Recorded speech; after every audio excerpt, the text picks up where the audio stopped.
সম্মানিত মুমিন ও মুসলমান দিনী ভাই ও বোনেরা, আসসালামু আলাইকুম ওয়া রাহমাতুল্লাহি ওয়া বারাকাতুহু। আপনারা দেখতেছেন অদৃশ্য জিন ও জাদুর কোরআনিক চিকিৎসা চ্যানেল, সঙ্গে আছে আমি মোহাম্মদ জসিমউদ্দিন। সম্মানিত হযরতগণ, আশা করি আল্লাহ পাক সুবহানাহু ওয়া তাআলার বিশেষ রহমতে আপনারা সবাই ভালো আছেন। আলহামদুলিল্লাহ, আপনাদের দোয়ায় আমিও আপনাদের দোয়ায় ভালো আছি, আলহামদুলিল্লাহ। তো হযরতগণ, আজকে কথা বলবো যে আমরা যখন একটা রোগীর গায়ে জিন হাজির হয়, হাজির হওয়ার পরে জিনটা চলে যায়। অনেক সময় দেখা যায় জিনটা চলে যায়, অথবা জিনগুলা হাজির হতে চায় না।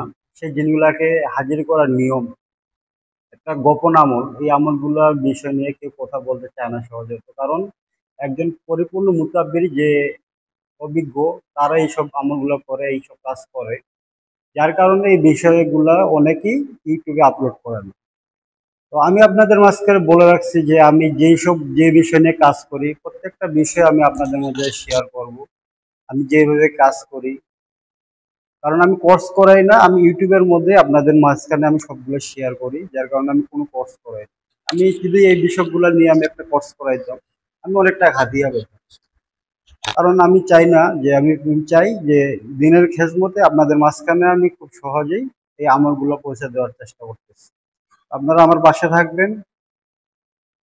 তো আজকে কথা বলবো যে আপনার জিনটা, ধরেন না একটা জিন আপনার বডিতে হাজির হয়ে আবার চলে গেল, অথবা বডিতে হাজির হতে যাচ্ছে না, কিন্তু রোগীটা জিনে আক্রান্ত। রোগী জিনটাকে কিভাবে হাজির করবেন? মনে মনে নিয়ত করবেন যে এই রোগী শরীরের মধ্যে যত রকমের জিন্নাতের আচর আছে, পৃথিবীর যে কোনো প্রান্তে থাকুক না কেন, আমি ইনশাল্লাহ আল্লাহ পাক কোরআনের আয়াতের শক্তিতে আমি সবাইকে ধরে নিয়ে আসছি। মনে মনে এই নিয়তটা করে, ছোট্ট একটা আয়াত আছে, আমলটা পাঠ করবে, আয়াতটা পাঠ করবেন আর নিয়ত করবেন।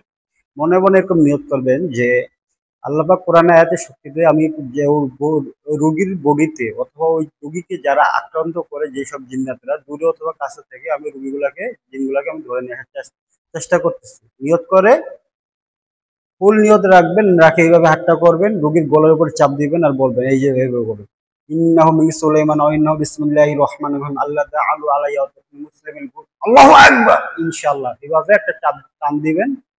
টান দিয়া মনে করেন, দেখবেন ইনশাআল্লাহ আল্লাহর কোরআনের আয়াতের শক্তিতে সে যত বড় শক্তিশালী জিন হোক না কেন, রোগীর বডির ভিতরে হাজির হয়ে যাবে ইনশাআল্লাহ।